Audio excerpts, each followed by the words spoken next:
In this video, I answered the question, what is business email compromise?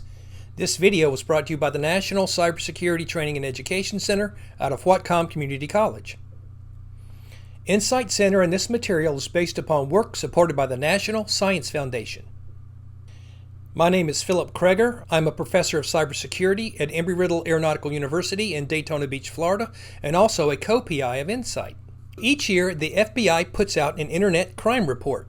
And in that crime report, they provide details of the most common cyber attacks reported in the United States. One of the most frequently reported cyber attacks is something called business email compromise. So what is business email compromise? Business email compromise, also known as email account compromise, is one of the most financially damaging online crimes.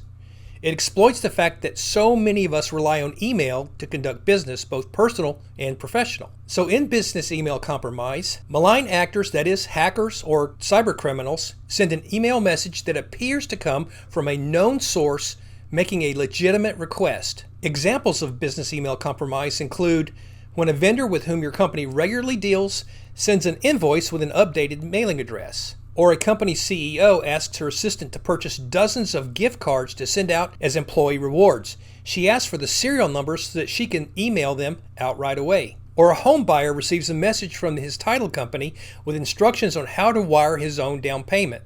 In BEC attacks, malign actors, that is cyber criminals, rely on social engineering to trick unsuspecting employees into authorizing payment of invoices through wire transfer or other means. I want to acknowledge that if you're unfamiliar with some of these terms, these need to be described, and those terms are social engineering, invoices, and wire transfer. So what is social engineering? Information systems are composed of not only hardware, software, networks, and data, but people as well.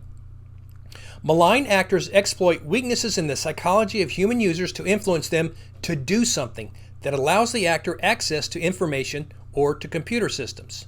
To do something could mean something as simple as clicking a web link, clicking an email attachment, filling in a web form, or replying to an email. The psychological manipulation of humans is called social engineering, which are attempts to trick a user into revealing information that can be used to attack computing systems or networks. The other term is invoice. An invoice is essentially a bill. It's a document that lists the products and services a business provides to a client and establishes an obligation on the part of the client to pay the business for those products and services. Finally, a wire transfer is a transfer of funds done electronically across a network of banks or transfer agencies around the world. So essentially, business email compromise is stealing money through electronic means, tricking employees to pay for products or services that are not rendered. So how bad is this problem? Well, according to the 2020 Computer Crime Report, business email compromise schemes are the costliest cyber threat. Nearly 20,000 complaints were reported with an adjusted loss of approximately $1.8 billion in 2020. So how is this accomplished? The malign actors can spoof an email account or website. For example, slight variations on legitimate addresses. Look at the two blue links. There's my Embry-Riddle email address. Now look at the second one. Can you tell the difference? This may be easy right now, but if you're working in under time pressure and if there's any sort of urgency to complete a task, you may miss that link. Slight variations fool victims into thinking fake accounts are authentic. This is also accomplished through sending spear phishing emails.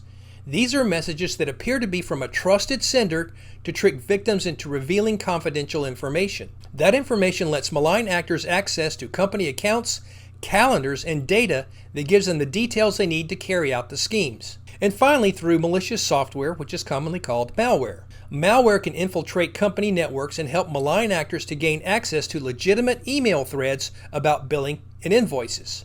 That information is used to time requests or send messages so accountants or financial officers don't question the payment request for invoices.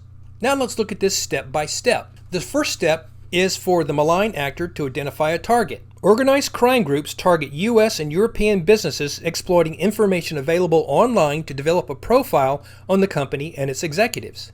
Spear phishing emails and/or telephone calls target victim company officials, typically an individual identified in the finance department. Perpetrators use persuasion and pressure to manipulate and exploit human nature. This grooming may occur over a day or a few weeks. The third step, the victim is convinced he or she is conducting a legitimate business transaction. The unwitting victim is then provided the wiring instructions for the payment.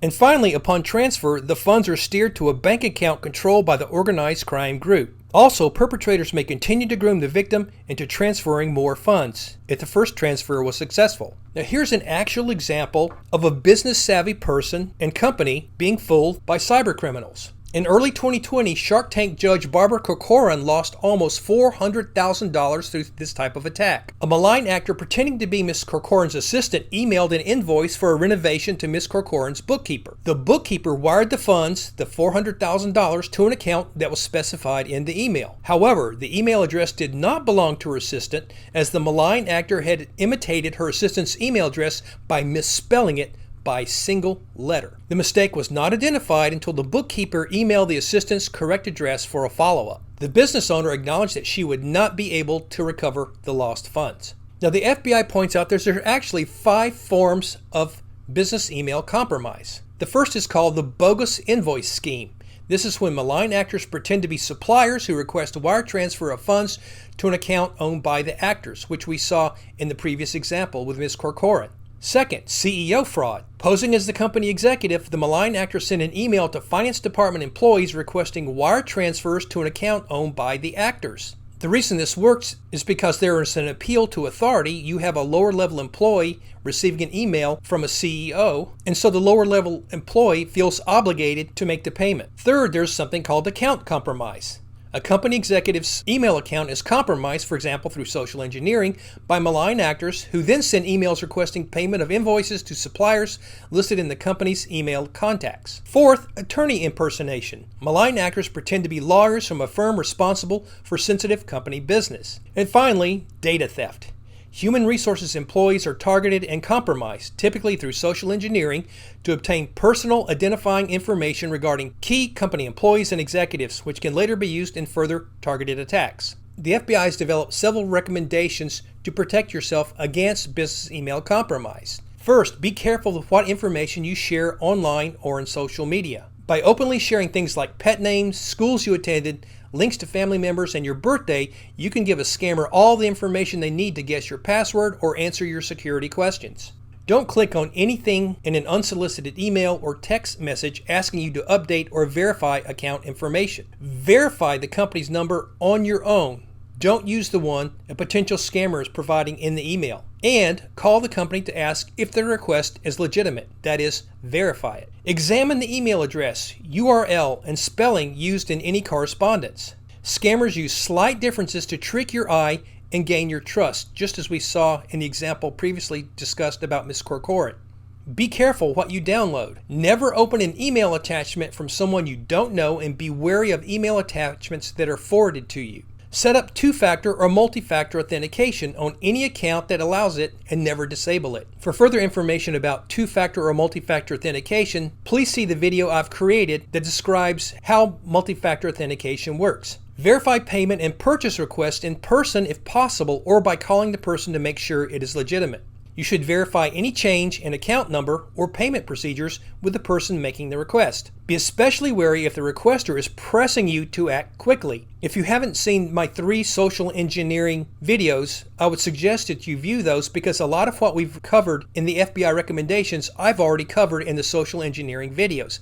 One of the things that malign actors will do is try to invoke a sense of urgency to get the victim to act as quickly as possible. Anytime you see that, you should pause and think to yourself, is this a legitimate request or not? And finally, how do you ensure that your company's employees do all of those things previously listed? It always comes back to security awareness training. Many organizations, including my university, requires employees on a yearly basis to go through security awareness training, so they look for attempts at social engineering. And in fact, the number one barrier to most security incidents is security awareness and education and training. This video was brought to you by the National Cybersecurity Training and Education Center out of Whatcom Community College.